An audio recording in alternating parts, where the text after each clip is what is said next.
இது வியாழக்கிழமை காலைல எடுத்தது. காலைல நானும் அம்மாச்சி மாடியில் போய் நல்லா வெயில் அடிக்கும் போதே அரிசியை போட்டு வந்துடும். ஏன்னா அரிசி வந்து கொஞ்சம் 2-3 மாதம் ரேஷனில் வாங்கின அரிசி வந்துருச்சு. சரி அதை க்ளீன் பண்ணி வைக்கலாம் சொல்லிட்டு நல்லா சுள்ளுன்னு வெயில் அடிக்கும் போதே பண்ணலாம் சொல்லிட்டு அது.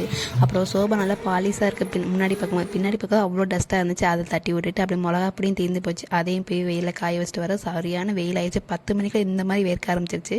ஃபேஸ் வாஷ் பண்ணிவிட்டு பாப்பா குளோக்கல் ஹாலிடே விட்டனால டிஃபனும் பண்ணல, லஞ்சும் பண்ணல. தூங்கி இருந்துச்சு 8 மணி தான். அதுக்கப்புறம் இந்த வேலைலாம் ரொம்ப டைம் ஆயிடுச்சு. சரி குயிக்காக என்னெல்லாம் பண்ணலாம் பார்த்தா சாதம் வச்சு ரசம் வச்சு முட்டை தொக்கு பண்ணி இந்த மாதிரி முட்டை தொக்கு வச்சு பாருங்கள், சூப்பராகும். முட்டை பாயில் பண்ணி எடுத்துக்கோங்க, அதை 4 கீத்தா போட்டுக்கோங்க.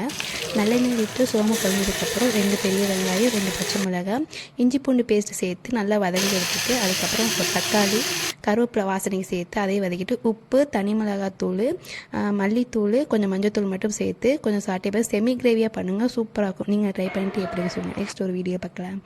பாய்.